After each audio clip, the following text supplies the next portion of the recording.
Marvel Universes, explained by me, aka Taane.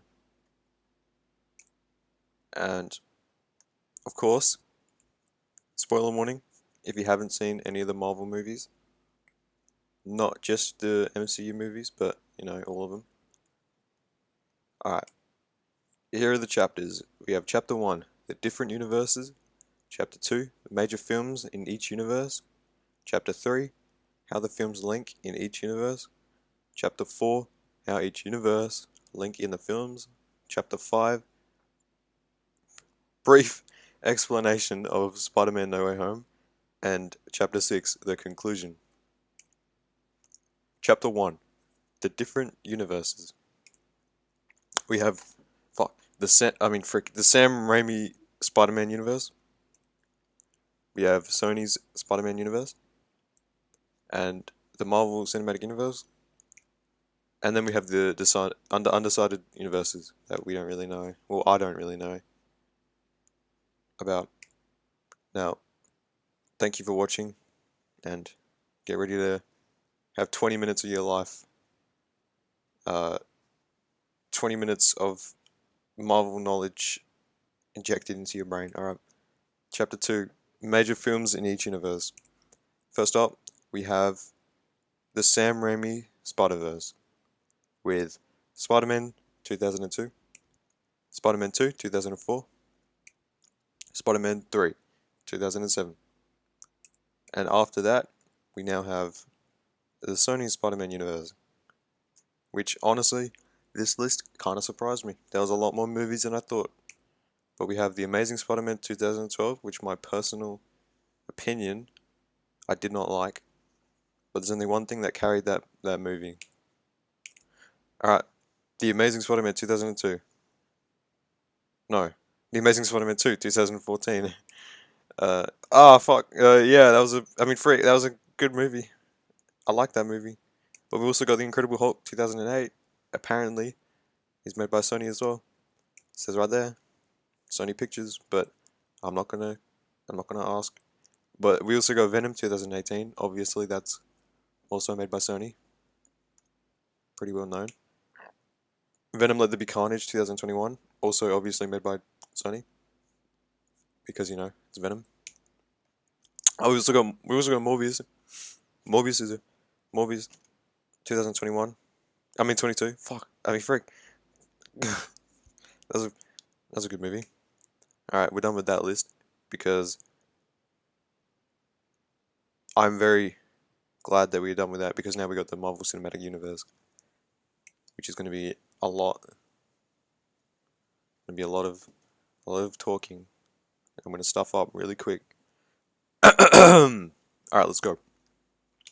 We have Iron Man 2008, Iron Man 2 2010, Captain America the First Avenger 2011, Thor 2011, The Avengers 2012, Iron Man 3 2013, Thor the Dark World 2013, Captain America the Winter Soldier 2014, Guardians of the Galaxy 2014, Avengers Age of Ultron 2015, Ant-Man 2015, Captain America Civil War 2016, Doctor Strange 2016, Guardians of the Galaxy Volume 2 2017, Thor Ragnarok 2017, Spider-Man Homecoming 2017, Ant-Man and the Wasp 2018, Spider-Man, Avengers Infinity War 2018, Black Panther 2018, Captain America 2019, Avengers Endgame 2019, Spider-Man Far From Home 2019, Black Widow 2021, Shang-Chi and the Legend of the Ten Rings 2021, Eternals 2021, Spider-Man No Way Home 2021, and now Spider-Man No Way Home 2021.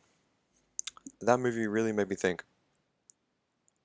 that Daredevil is in Spider-Man. Daredevil is in Spider-Man No Way Home.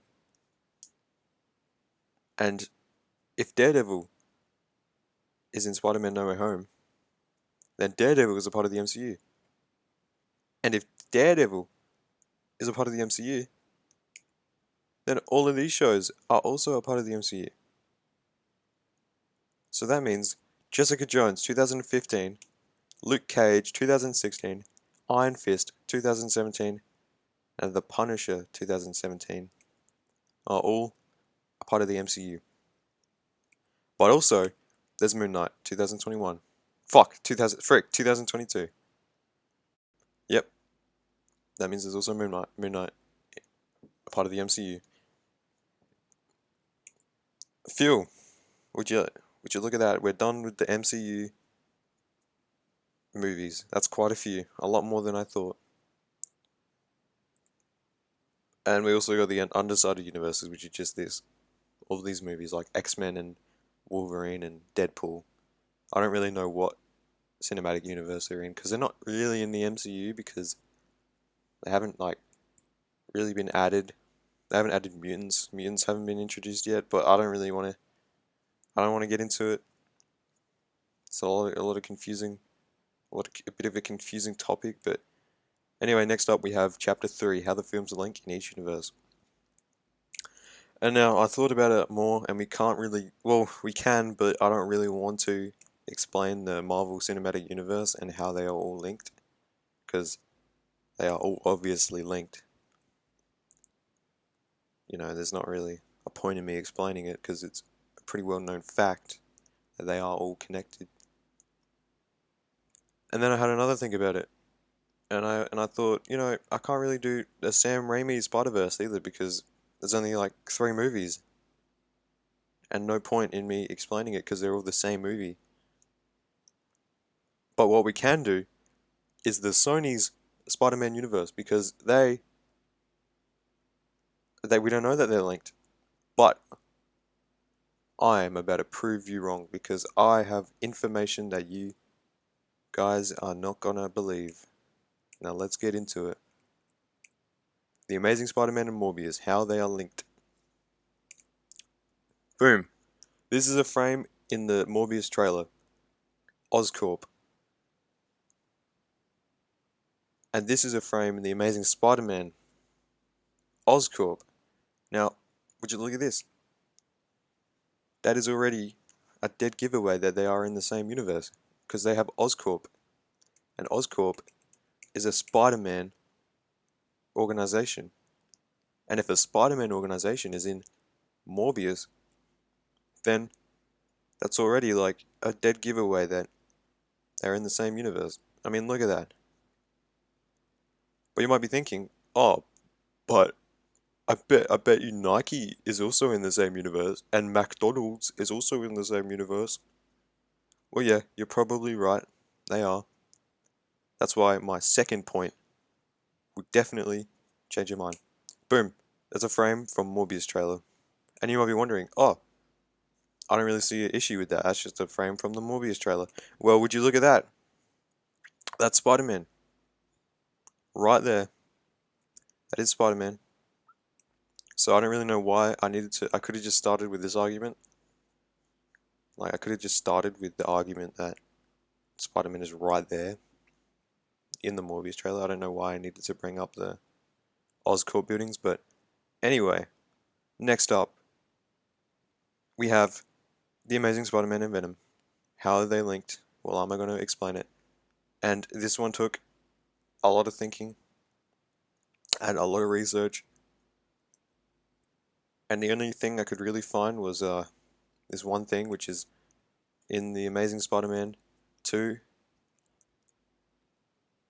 and that is Ravencroft Institute, which is like an asylum for like supernatural people, like for example, Electro. He was being tortured and shit in this movie, in this institute.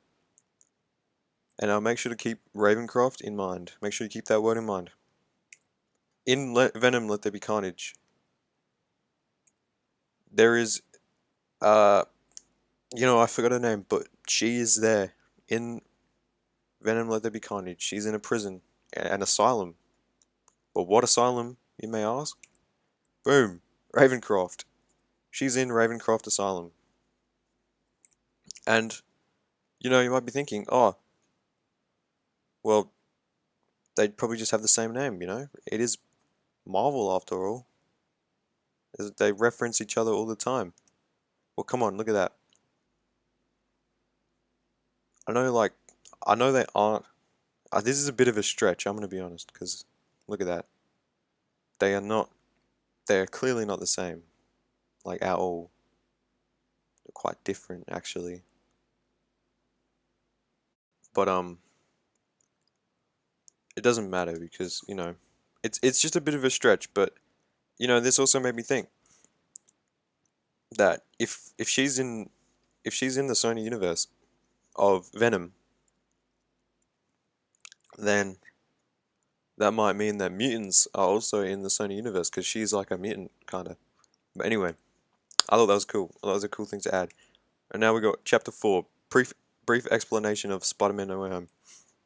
If you don't know what Spider-Man No Way Home is, basically Spider-Man No Way Home is just all of the Spider-Man universes just smashed into one and then created this.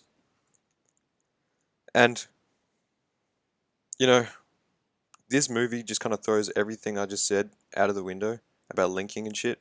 So, if you just bear with me, then, yep. But I don't see a problem with this movie.